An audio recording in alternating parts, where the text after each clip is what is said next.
처음에는 이야기를 듣는 것이 흥미있었지만 조금 지나고 나니 짜증만 났다. 그때부터 나는 가난을 혐오하게 되었다. 가난은 사람을 불행하게 한다. 가난은 사람들로 하여금 몸도 성취하는 아버지를 찾아 연실, 굽실거리는 도움을 구걸하게 만든다. 그래서 나는 부자가 되겠다고 생각했다. 그리고 30살에 백만장자가 되겠다고 굳게 마음을 먹었다. 결심만으로는 부자가 되지 않는다. 물론 내가 그렇게 결심했다고 그 순간부터 모든 성공의 문이 활짝 열린 것은 아니다. 내가 마음먹은 대로 30살에 나의 목표를 이루기는 했지만 그 5년 전만 해도 나는 빛을 진 채무자였고 표준보다 18kg의 과다 체중과 끊임없는 자기 회의에 시달리던 사람이었다.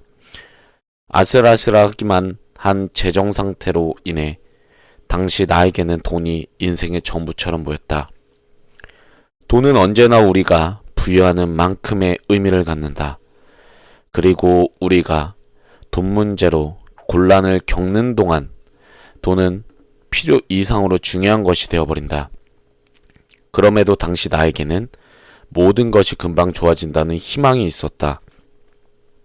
어떻게든 일이 잘 풀릴 거라는 믿음이 있었다. 하지만 우리가 단순히 희망하고 믿기만 한다고 바뀌는 것은 아무것도 없다. 희망은 정신적인 안정제이며 아주 지능적인 자기 기망이다. 우리는 누구에게 그리고 무엇에 희망을 거는 걸까? 하나님, 아니면 운명? 하나님은 손 하나 까딱하지 않는 사람들까지 먹여주고 입혀주는 부모가 결코 아니다. 바보 멍청이들의 공통점은 그들이 하나같이 희망과 기다림 속에 살고 있다는 것이다.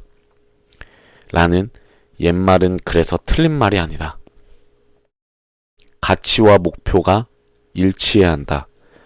당시 나에게는 이런 절망감도 있었다. 비교적 많은 돈을 버는데도 빚은 빚대로 늘어가는데 도대체 말이 되냐는 것이었다.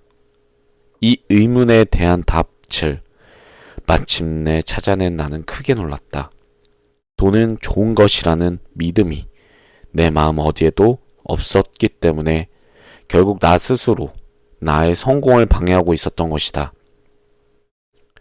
아버지는 끝내병을 이기지 못하고 8년 뒤 돌아가셨다. 사람들은 입을 모아 아버지가 일에 치여 죽었다고 했다. 나는 결단코 죽도록 일만 하지 않겠다고 결심했다. 하지만 그렇다고 변호사를 구걸하러 아버지 병실을 찾던 사람들처럼 가난뱅이가 되고 싶지 않았다.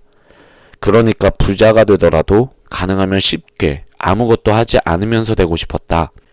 어머니는 아버지가 돌아가신 뒤 종교에 귀의했다. 어머니는 부자가 천국에 들어가는 것은 낙타가 바늘구멍을 통과하는 것보다 어렵다는 말씀을 굳게 믿었다. 그래서 나도 선한 사람이 되고 싶었기 때문에 가난은 좋은 것이라고 생각했지만 다른 한편으론 가난을 혐오했기 때문에 부자가 되고 싶었다. 이렇게 서로 다른 가치들이 대립하는 동안 내가 갈피를 잡지 못하고 헤맨 것은 너무나 당연했다. 이런 대립을 먼저 해결하지 않는 한 나는 한 걸음도 앞으로 나아갈 수가 없었다. 어쨌거나 나는 부자가 되려는 시도를 하긴 했다. 우리가 무언가를 시도한다는 것은 곧 우리에게 구체적인 행동이 부족하다는 뜻이기도 하다. 전면에 나서지 못하고 뒤에서 얼쩡거릴 뿐이라는 얘기다. 무언가를 시도하는 사람은 실제로는 변화를 피할 구실만 찾는 사람에 불과하다. 변화가 좋은 것이고 변화를 일구어낼 능력이 자신에게 충분하다는 확고한 믿음이 없기 때문에 그것을 피할 구실만 찾는 것이다. 낙관주의자와 자신감을 혼동하지 말라. 우리 잠시 모든 낙관주의를 옆으로 밀쳐두기로 하자. 이런 요구를 하는 데는 그럴 만한 이유가 있다. 낙관주의에는 분명 긍정적인 속성이 있다. 그것은 우리가 모든 일에 긍정적인 측면을 보도록 도와준다. 그러나 오직 낙관주의만 있고 다른 속성들과 연결되지 않으면 그 낙관주의는 쓸모가 없어진다. 낙관주의는 얼토당토 않게 자주 자신감과 혼동된다. 낙관주의자가 사람들로 하여금 모든 일에 긍정적인 면을 보도록 하는 반면 자신감은 그 어두운 면까지도 감당할 수 있다는 확신을 준다. 삶은 아름답고 밝은 음뿐 아니라 어둡고 난해한 음도 섞여 있는 심포니다. 하지만 자신감을 지닌 사람은 어려운 상황을 겁낼 필요가 없다. 또한 자신감이 있는 사람은 과거 경험을 토대로 나는 문제 없어라고 스스로 말할 수 있는 사람이다. 자신감이 있는 사람은 자신이 모든 어려움을 극복할 수 있으리란 사실을 알기 때문에 어떤 일에도 주저하지 않는다. 벌써 여러 차례 이런 사실을 몸소 입증한 바 있기 때문이다. 어떻게 하면 짧은 시간 내에 이런 자신감을 쌓을 수 있는지에 대해선 3장에 가서 자세히 설명하겠다. 한 사람의 재정 상태는 그의 자신감 형성에 아주 결정적인 작용을 한다. 자고로 돈이란 근거 없는 낙관주의를 용납하지 않는다.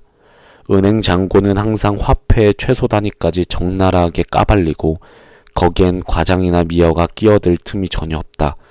어떤 상황에도 오그라들지 않을 장당한 자신감을 쌓고 싶다면 먼저 자신의 돈 문제를 잘 조절할 수 있어야 한다. 당신이 어떤 어려움에도 흔들리지 않을 사람이라는 사실을 당신의 재정 상태가 증명해 줄 수 있어야 한다.